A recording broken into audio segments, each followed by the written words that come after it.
when it comes to getting information? Well, man, I mean, I'm sure some other people say that. The big difference to me now is, hey, information is really easy to get nowadays, especially in light of Instagram and TikTok and YouTube and Facebook. And I mean, you can go anywhere and get information. The real question is it accurate information? Is it good information? I mean, it's so hard now to vet people.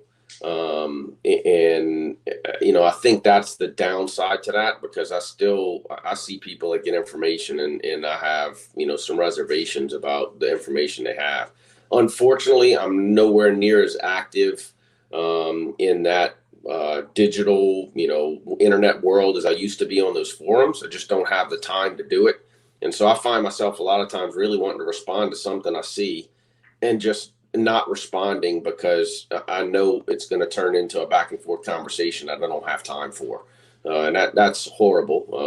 I wish I had some more time to give back to the community, but occasionally I'll chime in and say something. But, the problem there is just, vetting those people. It was a little easier on forums to vet people, because you can go and read all their past history, see what they say. And a lot of people would back you. And so to me, I felt it was a little easier to do on forums than it is now to do on Facebook.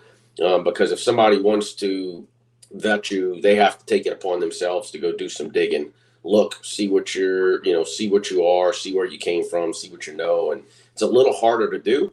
But I mean, I still think you can do it. But the only other thing is that I find different, and this is obviously not applying to everybody, but the bulk majority of people I see coming in, I just don't feel they spend enough time on their own. They're wanting to be spoon-fed a bunch of information. And maybe some people take it well that way. I personally, if you spoon-feed it to me, I'm still not going to remember it anyway. So that's not a good way for me to learn anyhow. But I remember, way early on, a story Sean used to tell a bunch of people is, I came in with an interest in ball pythons, and then I just, dove in myself and read as much as I could, learned as much as I could on my own. And I came into the shop one day and I said, hey man, look, I've been trying to learn this Punnett square thing, and drew out a Punnett square and said, hey, I'm breeding this, this is the outcome. And he's like, man, how'd you figure that out? And I said, man, I just went and read. I went and read. At that time, actually, I'd be curious to know if it's still there. But on Ralph Davis's website, Ralph had it was like a dictionary on there that had genetic terms and terms that applied to reptiles, reptile breeding, and snakes. And so, and I tell people all the time, hey, go get the definition and truly learn the definition of a lot of the words that we fling around in the industry that people don't understand. Have a good understanding of what phenotype is, what genotype is, what does heterozygous mean, what does homozygous mean, what does incomplete dominant mean, what does recessive mean. And if you actually understand all those definitions, and then wrap your head around at least a basic 4-square Punnett square, man, it makes genetics so much easier. And I mean, I see people looking for genetics calculators all the time, and hey, those things are great. But really, if you understand all those words, it makes it so much simpler to predict outcomes, know what you're doing, know what you're breeding, know what you're going to get, and understand what you're buying and how it works. So that's one I just tell people is, hey man, go read as much as you can, learn as much as you can. And then instead of the people I see on Facebook all the time go, hey, look, I just really got interested in a tortoise, and I think I want to get one. And, I've been doing some research, and hey, give me some pointers and stuff I need to know. And when people ask me that, I go, man, I'm not going to, I can talk to you for 3 hours about it. How about you go do some research and send me a pointed question? Hey, I couldn't find this, or I need clarification. Exactly. So the biggest thing for me is, man, just go read research. And if you are going to reach out and ask somebody for help, respect their time and ask them something specific. If you ask me a list of 3 specific questions, I'm going to answer with some really good information for you. If you just say, tell me more about X, I'm probably not going to reply to you, because what do you want to know? I can write a book, and okay. I'm not. Yeah, right. And your time's valuable, so you're not going to sit there and be like, all right, well, let me know when you're ready to respond back, and I'll it's like, it doesn't work like that, Right. Yeah. And to capitalize on what you're saying, I'm glad you brought up the tortoise. Like, that was a tortoise scenario, because I was thinking in my head, man, he must be talking about the ball python community, because I'm telling you right now, man, I got brought into this with the ball pythons. And I didn't give two shits about a scientific name. I didn't care. I was like, dude, fucking, I already have to figure out all these morphs. Why do I have to go figure out these fucking scientific names? It's confusing. But as soon as my ass got into a different project, I got into chondros, right? Chondros are not, they're not morphs. They're locality specific snakes and all sorts of stuff. And then my interest sparked. I was like, whoa, what is this? You know, and then starting to find out. And then I met people, right? One of my best friends is no longer here, no longer Forrest Fanning, but he like, you know, all he would ever say was scientific names. And that right there stood out so much to me.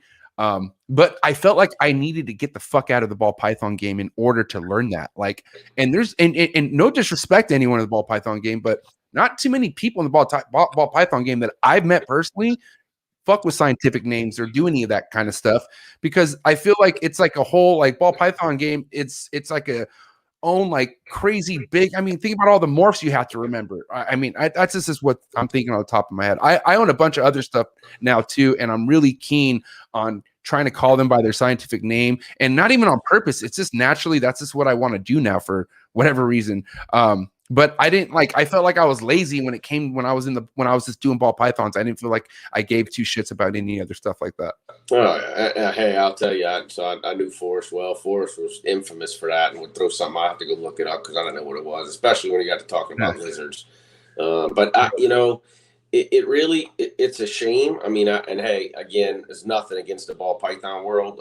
It's getting a lot of people into the hobby. There's still a lot of great aspects from it, and people that just want to focus solely on ball pythons, there's nothing wrong with that either. Right. I still have a ton of fun producing a bunch of cool ball python stuff. But over the years, there's just been a bunch of species I've always wanted.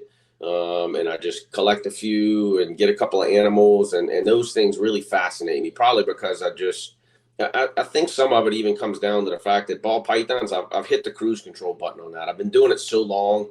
I got an ultrasound, and I told people I have an ultrasound of the ball python since 2018. The only time I turn that thing on is if I'm ultrasounding another species, if I'm ultrasounding Angolan or the Bloods or some boas or something like that. But I know what the look is. I know what their behavior is. I know, what they're going to do. I know how the feeding goes, my building temperatures and humidities. I mean, everything is dialed in. I don't have to do anything with the ball pythons. The only thing I physically have to do is feed them and introduce males to females. The other stuff I got to pay a lot more attention to because I'm still learning, even though I've been successful with quite a few other species. I'm still learning a lot about those. So nothing wrong with anyone that wants to stick solely with the ball pythons, but the ball python community really, I think, from what I'm observing from where I sit, is actually almost its carved out own community in the entire reptile world. Yeah. And I can tell, if I didn't read the subject line or look at, the link to whatever animal they're interested in, most of the time I can tell by the way someone writes an email if they're a ball python buyer or if they're buying something else. I mean, it's interesting the types of questions they ask that non-ball python people never ask those questions. And then, just the fact of a lot of the other species that I have, rarely do I get anyone ask for what's your best deal and do you discount and can you do, I mean, they just, other species, they pay the price and that is what it is. So, the ball python world is, if you branch out, you'll find it's almost a different world than everything else. And not bad, just different. It's just different. It's just different. Yeah. It's just a lot more. It's just a lot more. It's just more like there's just a lot more out there than ball pythons is what you're saying. Oh no, there's a ton more out there, and I've only scratched the surface with the handful of stuff that I keep and have bred and produced and whatever. There's a ton out there, but I just buy what I like and play with what I like, and some of the stuff I like's not even got a lot of value to it, and you don't sell it for a lot, but it's just cool and I like it, so I have it. Right. Now, I definitely want to talk about some of the, the handful of other species you work with, but for now, I want to stick to the ball pythons and want to talk about what were some of your most memorable projects that really got the brand running for you, like that you could recall and could always pay respect to.